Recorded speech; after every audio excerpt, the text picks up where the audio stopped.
अस्सलाम वालेकुम dear students, आप देख रहे हैं हमारा यूट्यूब चैनल सॉलिड नॉलेज। आज हम अपना जो कि है पीस यूनिट नंबर 8, ये एक पोइम है। इसकी हम आज स्टेंजा वाइज एक्सप्लेनेशन करेंगे और एक शॉर्ट समरी जो आप अपने पेपर में लिखते हैं वो आपको अंडरस्टैंड करवाई जाएगी। चलिए शुरू करते हैं हम अपना आज का topic. First of all there is a short introduction of the poem.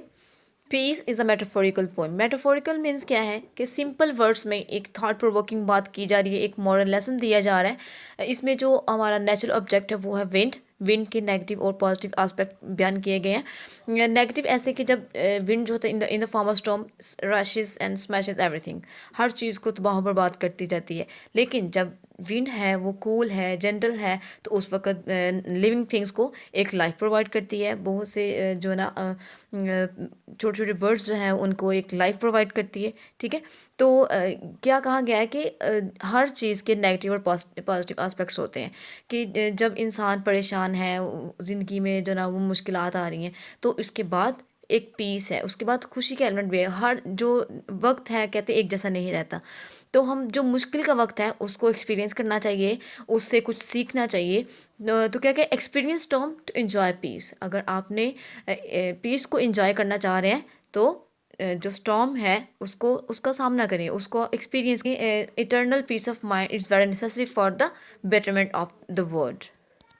Text पढ़ने से पहले कुछ वर्ड्स हैं, ठीक है, उनके अगर मीनिंग को अंडरस्टैंड कर लिया जाए तो ज़्यादा बेहतर रहेगा। हमें अपनी जो पोइम है, स्टैंजाज हैं, उनको पढ़ने में आसानी रहेगी। कोर मीन क्या है? सेंटर। सेंटर मीन उसकी जो बेस है, बुनियाद है। जेंटल, नर्म, स्मूथ और सॉफ्ट टच, यानी कि जो बिल्कुल नरम फीलिंग आ रही हो। स्पिनिंग, घुमाने का बल, इसके लिए ट्विस्टिंग और वर्लिंग का वर्ड जो ना वो यूज़ होता है। विस्पर, सरगोशी करना। स्पीक, सॉफ्टली, बहुत आहिस्ता से, जैसे कान में बात करते हैं।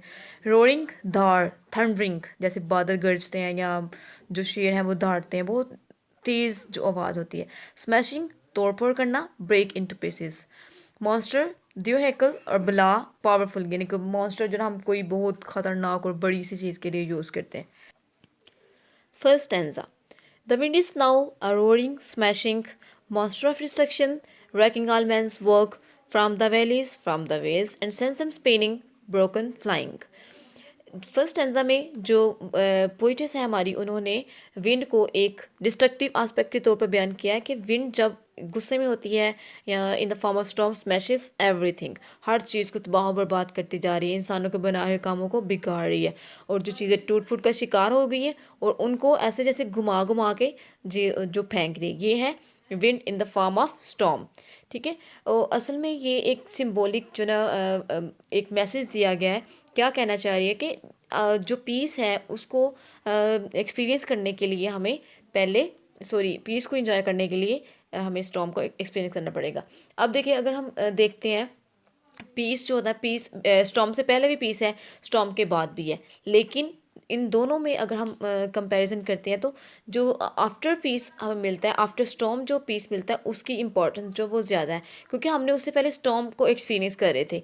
हमने मुश्किलात को बर्दाश्त किया, उसके बाद जो हमें खुशी मिली या हमें जो पीस मिला वो पहले वाले पीस से ज़्यादा अहम थी। ऐसे होता है ना कि हम अगर हमें सिर्फ हर वक्त खुशी हो और कोई भी क्या कहते हैं ना, जब वो टर्न नहीं आता तो हम हमारे लिए वो ना बोरिंग हो जाता है। तो इसीलिए कभी जब मुश्किलात आ जाती है तो वो भी हमें हमारी जो हैप्पीनेस होती है उसकी इम्पोर्टेंस को याद दिलाने के लिए होती है। Second stanza. But all of that is not its core, its center is in truth, eternal stillness, bright blue skies, and all you hear are gentle whispers, far away and unimportant. Second stanza में poet's जो है ना, उन्होंने wind का जो एक positive aspect बताया है कि विंड जो है वो जब कूल होती है, ब्रीज है, तो ये बहुत सी लिविंग थिंग्स को एक लाइफ प्रोवाइड करती है।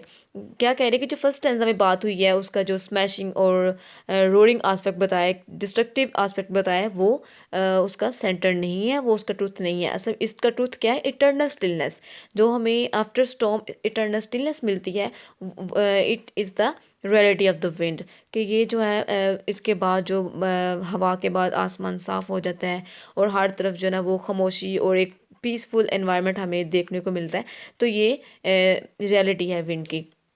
तो ये असल में जब हम किसी स्टॉर्म को फेस कर लेते हैं तो उसके बाद जो पीस होता है वो बहुत ही हमें हमारे लिए सूथिंग का एलिमेंट होता है, बहुत ही हमें रिलैक्सेशन प्रोवाइड करता है। Summary of the poem. The poem piece written by Dr. Hartman describes two natural aspects of wind. Poem जो है डॉक्टर हार्टमैन लिखी है जो कि विंड के टू नेचुरल एस्पेक्ट्स के बारे में बात करती हैं। In first stanza the poet explains the cruel role of wind. She says that in the form of storm wind destroys everything. Her anger hits beautiful buildings, trees, and fields. It grounds the wonderful works of man. After destroying, it sweeps the broken pieces along the spread and here and there. First पे क्या बता रही है कि इसका जो wind का एक जालमाना रोल है वो बता रही है कि विंड जब स्टॉर्म की फॉर्म में होती है हर चीज़ को तबाह करती है, खूबसूरत बिल्डिंग्स हैं, ट्रीज़ हैं, फील्ड्स को भी तबाह बर्बाद करती है, इंसानों के अजीमुल शान जो काम है उनको भी ख़त्म कर देती है, और जब चीज़ें तबाह हो जाती हैं उसके बाद उनको फैला देती हैं। In second stanza the poet describes the sweet aspect of wind. Here wind has taken the form of a gentle breeze. Second stanza में जो विंड है उसको बहुत ही एक सूथिंग और एक बहुत ही पीसफुल जो है ना वो उसका एस्पेक्ट बताया गया। The poets says that what she has describe before is not the reality. उसने क्या कहती हैं कि जो फर्स्ट स्टैंजा में बात की गई वो रियलिटी नहीं है। The reality of wind lies in fact in its gentleness and peace. असल में जो विंड की हकीकत है उसकी नरमी में, उसकी शफकत में और इसके सुकून में है। It gives life to birds and humans. ये छोटे छोटे नन्ही कलियों को, परिंदों को और इंसानों को ज़िंदगी बख्शती है। The bright sky look so blue and cloudless. जो चमकदार आसमान है वो भी बहुत प्यारा और ब्लू कलर का, और उस बादल जो है वो हवा की वजह से ख़त्म हो जाते हैं। There is peace and quiet everywhere. हर तरफ जो है वो एक सुकून और खामोशी होती है। Only the mild and faint whisper of breeze can be heard somewhere at a distance. सिर्फ जो है ना वो हवा की प्यारी सी जो स्वीट सी साउंड है वो हमें सुनने को मिलती है। तो यहाँ पे जो विंड का जो सेकंड स्टैंजा में बहुत ही पीसफुल और जो है ना उसका सूथिंग एलिमेंट के तौर पर उसको बयान किया गया है। आप देख रहे हैं हमारा YouTube चैनल सॉलिड नॉलेज। अगर आप किसी वजह से ऑनलाइन क्लासेस नहीं ले सके या फिर आपके लेक्चर्स मिस हो गए हैं तो आपको परेशान होने की कोई ज़रूरत नहीं है। आपका सिलेबस हम यहाँ पर कवर करवाएंगे। 10 से 15 मिनट की वीडियो में हम आपका हर टॉपिक पूरी डिटेल के साथ आप तक पहुँचाएंगे।